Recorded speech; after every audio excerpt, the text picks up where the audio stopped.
Hello guys, আসসালামু আলাইকুম। আজকে নিয়ে এসেছি চিকেন গ্রিল। ফার্স্ট টাইমে বলের ভিতরে সরষের তেল দিয়ে দিলাম, দিয়ে দিচ্ছি আদা রসুন।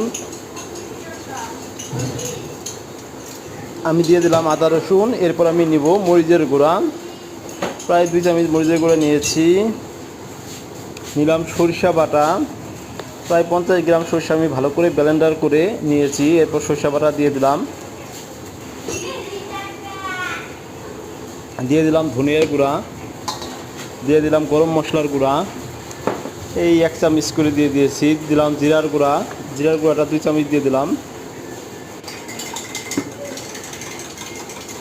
দিয়ে দিচ্ছি রাঁধুনি বারবিকিউ মশলা, হাফ প্যাকেট রাঁধুনি বারবিকিউ মশলা দিয়ে দিচ্ছি। আমি দিয়ে দিচ্ছি কাশ্মীরি মরিচ, দিয়ে দিচ্ছি প্রায় 3 চামচের মতো। আমাদের কালারটা যথেষ্ট সুন্দর হবে, দেখুন লাল টকটক হয়ে যাবে। দিয়ে দিচ্ছি আমি সয়া সস প্রায় 1.5 চামচের মতো দিয়েছি। সিরকা দেবো 2 চামচের মতো, কারণ আমাদের প্রায় 2টা মুরগি, ফার্মের আস্ত মুরগি, প্রায় 1.5 কেজি 3 কেজি মুরগি, এই জন্য ওয়েস্টার সস 1.5 চামচ দিয়ে দিচ্ছি। সিরকাটা বললাম না, 2 চামচ সিরকা দিয়েছি। দিয়ে দিচ্ছি চিলি সস, প্রায় 3-4 চামচ চিলি সস দিয়ে দিলাম। দিয়ে দেবো টমেটো সস, 3-4 চামচ টমেটো সস। দেখেন আমি 3-4 চামচ টমেটো সস দিয়ে দিলাম। এরপর দিয়ে দিচ্ছি আমি বারবিকিউ সস, প্রাণ বারবিকিউ সস, প্রায় 2 চামচ দিয়ে দিচ্ছি। এখন আমি ভালো করে উল্টিয়ে পাল্টিয়ে লেটিয়ে মাখিয়ে নিলাম। এখন আমি মুরগিটা কেটে নেব। দেখেন আমি 2 সাইডে কেটে নিচ্ছি, যাতে মশলাটা মুরগির ভিতরে ঢুকে যায়। দেখেন মুরগির ভিতরে মশলাটা ঢোকার জন্য আমি কেটে নিলাম।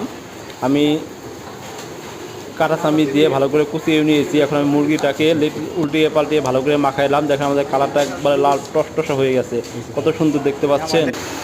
এখন আমি কয়লায় আগুন ধরাবো। দেখেন কয়লা, শুকনো কটকটা কয়লা নিয়েছি, কয়লার ভিতরে আমি আগুন ধরাই দিচ্ছি।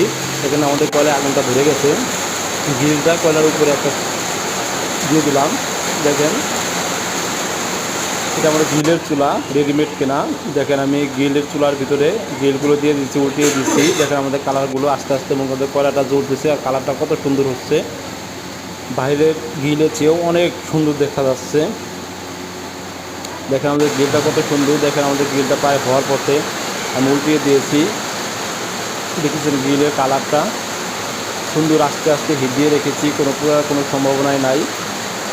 গ্রিলটা সুন্দর হচ্ছে, কালারটা দেখছেন একদম লাল টকটকে, 100% ভালো, খাইতে সুস্বাদু। সাবস্ক্রাইব